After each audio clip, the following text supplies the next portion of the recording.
بسم اللہ الرحمن الرحیم۔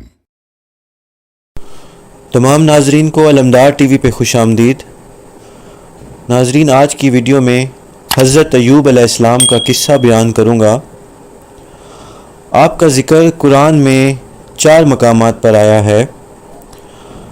قرآن کے پارہ نمبر 2 سورہ نساء رکوع نمبر 23، پارہ نمبر 7 سورہ انعام رکوع نمبر 10، پارہ نمبر 23 سورہ صاد رکوع نمبر 4 اور پارہ 17 سورہ انبیاء رکوع نمبر 6 میں موجود ہے۔ حضرت ایوب علیہ السلام کی بیوی حضرت یوسف علیہ السلام کی پوتی تھیں اور ان کا نام رحمت ہے۔ معارف القرآن میں ہے کہ ان کا نام لیہ بنت منشا بن یوسف علیہ السلام ہے۔ آپ کے 7 بیٹے اور 7 بیٹیاں تھیں، 1000 اونٹ، 1000 بکریاں، 500 غلام اور 500 اہل عیال تھے۔ آپ کا شمار اس وقت کے مالدار لوگوں میں ہوتا ہے۔ آپ ہر وقت اللہ تعالیٰ کی یاد میں مشغول رہتے اور شکر گزاری کرتے رہتے۔ ابلیس آپ کی عبادت اور شکر گزاری کو دیکھ کر حسد کی آگ میں جلتا رہتا اور ہر وقت آپ کو ورگلانے کی کوشش میں رہتا۔ اللہ سے ندا آئی کہ اے لعین، ایوب میرا بندہ ہے جو صالح اور شاکر ہے، اس کو تو کسی بھی طرح ورگلا نہیں سکتا، یہ تیرے اثر میں نہیں آئے گا۔ ابلیس نے کہا، خدایا تو نے اس کو ثروت اور فراغت اور قدرت عطا کی ہے اور اس کی آنکھیں اولاد کے دیدار سے روشن ہیں، تو پھر یہ کیوں نہ تیرا شکر ادا کرے؟ اگر تو اس سے یہ ساری نعمتیں لے لے تو یہ پھر کبھی بھی تیرا شکر ادا نہ کرے، تجھے یاد نہ کرے اور تیری بندگی سے بیزار ہو جائے گا۔ فرمایا، اے ابلیس، تیرا یہ گمان میرے بندے کے بارے میں غلط ہے۔ شیطان نے کہا، پروردگار عالم، اگر تو مجھے اس کی اولاد اور مال پر تسلط بخشے تو معلوم ہوگا کہ کس طرح بندگی کرتا ہے۔ پروردگار عالم نے فرمایا کہ چل، میں تجھے اس کی اولاد اور مال پر تسلط دیتا ہوں، جس پر ابلیس لعین خوش ہو گیا اور اس نے اپنی ذریت اور تابع داروں کو جمع کر کے حضرت ایوب علیہ السلام کے مال مویشی دریا میں غرق کر دیے۔ چنانچہ ابلیس خود گوالے کی صورت میں آپ کے پاس آیا اور مویشی ڈوب جانے کی خبر دی۔ حضرت ایوب علیہ السلام نے فرمایا کہ اللہ کا شکر ہے کہ جس نے اپنے فضل سے دیا تھا اور عدل سے لے لیا۔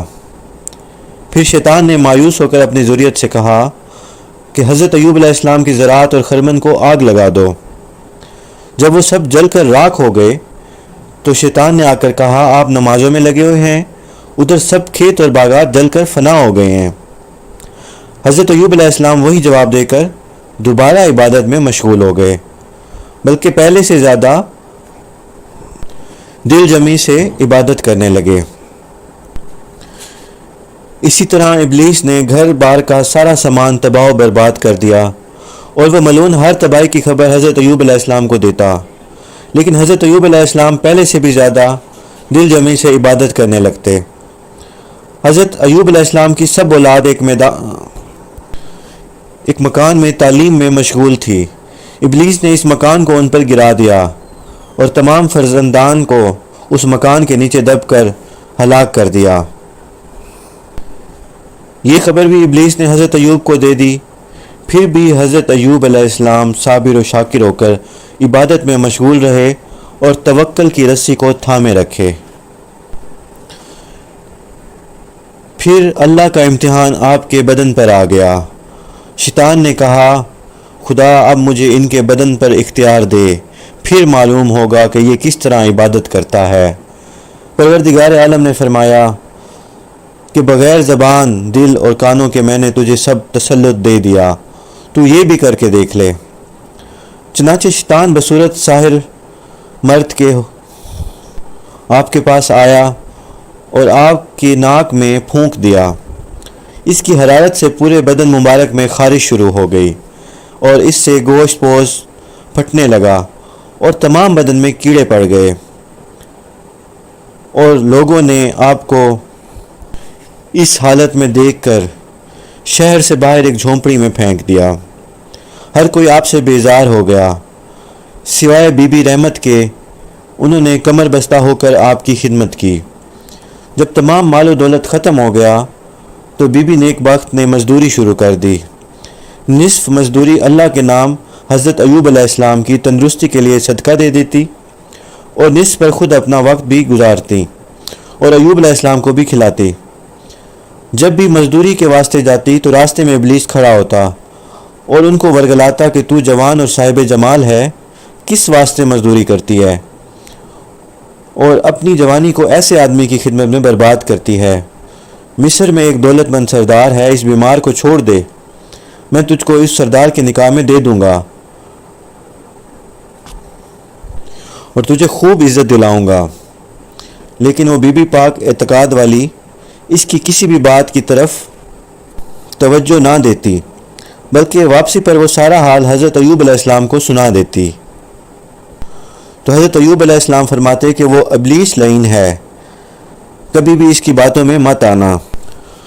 حضرت ایوب علیہ السلام کو جب شیطان کی طرف سے خبریں پہنچیں تو اس وقت انہوں نے اللہ سے فریاد کی، کیونکہ اس سے پہلے ان کو اتنی شدت کی بیماری کبھی نہ گزری تھی اور انہوں نے کبھی اللہ سے فریاد نہ کی تھی۔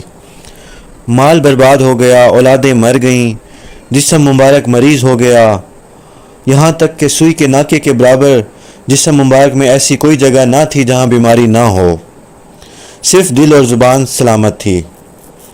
پھر فقیری اور مفلسی کا یہ حال تھا کہ وقت کا کھانا بھی پاس نہ ہوتا تھا۔ ایسی حالت میں کوئی بھی ایسا نہ تھا کہ کوئی ان کی خبر گیری کرتا، سوائے ایک نیک بخت بی بی صاحبہ کے، جن کے دل میں خوف خدا تھا اور اپنے شوہر کی محبت تھی۔ لوگوں کا کام کاج کر کے اپنا اور اپنے شوہر کا پیٹ پالتی اور صدقہ بھی دیتی رہتی۔ حالانکہ پہلے ان سے زیادہ مالدار دوسرا کوئی بھی نہ تھا، اولاد بھی تابع دار اور دنیا کی ہر راحت موجود تھی، اور اب ہر چیز ان سے چھن چکی تھی۔ شہر سے باہر کوڑا کرکٹ کی جگہ پر لاب کے انہیں پھینک دیا گیا تھا۔ کہتے ہیں اسی حالت میں کئی سال گزر گئے، اپنوں اور غیروں نے منہ پھیر لیا، حتیٰ کہ خیریت پوچھنے والا بھی کوئی نہ تھا۔ صرف آپ کی وہی نیک بی بی صاحبہ تھی جو ہر وقت دن رات خدمت کے لیے کمر بستہ رہتی تھیں۔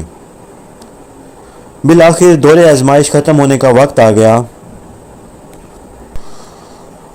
آپ نے رب العالمین کی بارگاہ میں تضرع وزاری کی، کپ کپاتے ہونٹے سے حضور قلب کے ساتھ دعا کی کہ اے میرے اللہ، اے میرے رب، مجھے دکھ نہ دے،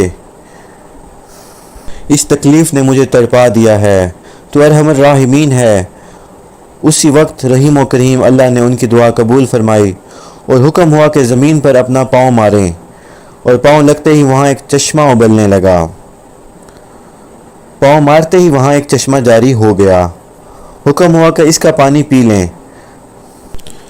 جب آپ نے پاؤں مارا تو دو چشمے جاری ہوئے، ایک نہانے کے واسطے، دوسرا پینے کے واسطے۔ نہانے سے بدن کے اوپر کی بیماری چلی گئی، جبکہ پانی پینے سے اندرونی بیماری سب کی سب جاتی رہی۔ ظاہری اور باطنی عافیت اور کامل تندرستی حاصل ہو گئی۔ ابن عباس رضی اللہ تعالیٰ عنہ اور ابن مسعود رضی اللہ تعالیٰ عنہ فرماتے ہیں کہ جب آپ کی دعا قبول ہو گئی تو ان کی مری ہوئی اولاد اور کنبے کو زندہ کر دیا گیا، اور 7 بیٹے اور 7 بیٹیاں بعد میں پیدا ہوئیں۔ اس کے بعد حضرت ایوب علیہ السلام 40 سال تک زندہ رہے، اور اس میں آپ نے اپنی 4 پشتوں کو دیکھا۔ روایت ہے کہ حضرت ایوب علیہ السلام رومی تھے، انوس کے بیٹے عیس اسحاق کے پوتے تھے، اور بیوی ان کی کا نام رحمت تھا، جبکہ معالم تنزیل میں ہے کہ ایوب علیہ السلام تیسری پشت میں عیس ابن اسحاق علیہ السلام سے جا ملے۔ جب بی بی صاحبہ واپس آئی تو ان سے پہلے جبرائیل علیہ السلام آپ کو جامعہ پہنا کر حضرت ایوب علیہ السلام کو چلے گئے تھے۔ بی بی صاحبہ نے آ کر دیکھا کہ مریض شوہر تو نہیں اور کوئی تندرست اور نورانی چہرے والا آدمی بیٹھا ہے، اور پہچان نہ سکی، تو دریافت کرنے لگی کہ اے اللہ کے بندے، یہاں اللہ کے نبی جو درد اور دکھ میں مبتلا تھے، کیا آپ نے ان کو دیکھا ہے؟ واللہ جب وہ تندرست تھے تو بالکل آپ جیسے تھے۔ آپ نے فرمایا وہ میں ہی ہوں، جس پر بی بی نے بڑی خوشی سے فرمایا کہ یہ سب کیسے ہوا؟ تو آپ نے فرمایا کہ اللہ کا فضل آ گیا، اور اس طرح سارا واقعہ بیان کیا۔ تفسیر ابن جریر میں ہے کہ آپ کی 2 کوٹھیاں تھیں، ایک گیہوں کے لیے اور ایک جو کے لیے۔ پروردگار عالم نے 2 ابر بھیجے، ایک سے سونا برسا اور ایک سے اناج، اور وہ دونوں کوٹھیاں ایک اناج سے اور دوسرے سونے سے بھر گئی۔ روایت ہے کہ حضرت ایوب علیہ السلام جب بیماری کی حالت میں تھے تو ان کی بیوی اپنے بالوں کی لٹ بیچ کر ان کے لیے کھانا لائی تھیں، تو اس بات سے حضرت ایوب علیہ السلام ناراض ہو گئے تھے اور قسم کھائی تھی کہ اگر میں تندرست ہو گیا تو پھر میں تجھے 100 کوڑے ماروں گا، اور اب قسم پورا کرنے کا ارادہ کیا، لیکن ایسی نیک صفت خاتون ایسی سزا کے لائق نہ تھیں جو سزا حضرت ایوب علیہ السلام نے طے کر رکھی تھی۔ اس لیے رب العالمین اور ارحم الراحمین نے ان پر رحم فرمایا، چنانچہ ارشاد ہوا، اور اپنے ہاتھ میں تیلیوں کی ایک جھاڑو لے کر مار دو اور قسم کے خلاف نہ کرو، سچ تو یہ ہے کہ ہم نے اسے بڑا صابر پایا، وہ نہایت نیک اور نہایت ہی رغبت رکھنے والا ہے۔ کیونکہ ایسی صابر و شاکر بی بی پر سزا بھی نہ ہوگی، اور یہی دستور خداوندی ہے کہ وہ اپنے نیک بندوں کو جو اس سے ڈرتے ہیں اور برائیوں اور بدیوں سے محفوظ رکھتا ہے۔ اور ایوب علیہ السلام تو بہت ہی صابر و شاکر پائے گئے۔ اللہ فرماتے ہیں کہ آپ کے دل میں ہماری سچی محبت تھی اور وہ ہماری طرف جھکتا رہا اور ہم سے لو لگاتا رہا۔ مختصر یہ کہ جو اللہ تعالیٰ سے ڈرتا ہے تو پروردگار عالم یقیناً اس کے چھٹکارے کے لیے کوئی نہ کوئی صورت نکال دیتا ہے۔ ناظرین، اس واقعے میں یہ مسئلہ معلوم ہوا کہ نامناسب یا مکروہ بات سے بچنے کے لیے اگر کوئی شرعی ہیلہ اختیار کر لیا جائے تو وہ جائز ہے۔ ظاہر ہے کہ حضرت ایوب علیہ السلام کے واقعے میں قسم کا اصلی تقاضا یہ ہے کہ آپ کی زوجہ مطہرہ بے گناہ تھیں اور انہوں نے آپ کی بے مثال خدمت کی تھی، اس لیے آپ کو اللہ تعالیٰ نے خود ہی ایک ہیلہ کی تلقین فرمائی اور یہ تصریح کر دی کہ اس طرح ان کی قسم بھی نہیں ٹوٹے گی، یعنی جو ارشاد تھا قرآن میں کہ اپنے ہاتھوں میں تیلیوں کی جھاڑو لے کر اس کو مار دو اور قسم پوری کرو، بجائے اس کے کہ ایسی نیک اور پرہیزگار اور خدمت گزار بیوی کو کوڑے مارے جائیں۔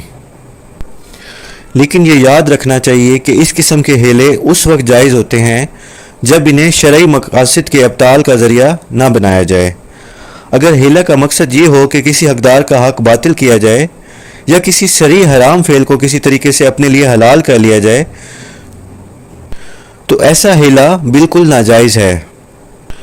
مثلاً زکوٰۃ سے بچنے کے لیے بعض لوگ یہ ہیلہ کرتے ہیں کہ سال کے ختم ہونے سے ذرا پہلے اپنا مال بیوی کی ملکیت میں دے دیا اور پھر کچھ عرصہ بعد میں بیوی نے شوہر کی ملکیت میں دے دیا، اور جب اگلا سال ختم ہونے کے قریب ہوا تو شوہر نے بیوی کو ہبہ کر دیا۔ اس طرح کسی پر زکوٰۃ واجب نہ ہوئی۔ ایسا کرنا چونکہ مقاصد شریعہ کو باطل کرنے کی ایک کوشش ہے، اس لیے یہ حرام ہے، اور شاید اس کا وبال ترک زکوٰۃ کے وبال سے بھی زیادہ بڑا ہو۔ اسی طرح اسی واقعے سے جو دوسرا مسئلہ سامنے آیا کہ اگر کوئی شخص کسی نامناسب، غلط یا ناجائز فعل پر قسم کھا لے تو وہ قسم منعقد ہو جاتی ہے اور اس کے توڑنے پر کفارہ بھی لازم ہوتا ہے۔ ظاہر ہے اگر اس صورت میں کفارہ نہ آتا تو حضرت ایوب علیہ السلام کو ہیلہ نہ تلقین فرمایا جاتا، لیکن ساتھ ہی یہ بھی یاد رکھنا چاہیے کہ کسی نامناسب کام پر اگر قسم کھا لی جائے تو شرعی حکم یہ ہے کہ اسے توڑ کر کفارہ ادا کر دیا جائے۔ ایک حدیث میں حضور صلی اللہ علیہ وآلہ وسلم کا ارشاد گرامی ہے کہ جو شخص ایک قسم کھا لے اور پھر بعد میں اس کی رائے یہ ہو کہ اس قسم کے خلاف عمل کرنا زیادہ بہتر ہے تو اسے چاہیے کہ وہی کام کرے جو بہتر ہو اور اپنی قسم کا کفارہ ادا کرے۔ حضرت ایوب علیہ السلام 40 سال زندہ رہے اور آپ نے اپنی اولاد 4 پشتوں تک دیکھی، اور پھر اللہ کے حکم سے روم چلے گئے اور وہاں اسلام کی دعوت دیتے رہے اور وہیں آپ علیہ السلام نے وفات پائی۔ انا للہ و انا الیہ راجعون۔ ربنا تقبل منا انک انت السمیع العلیم۔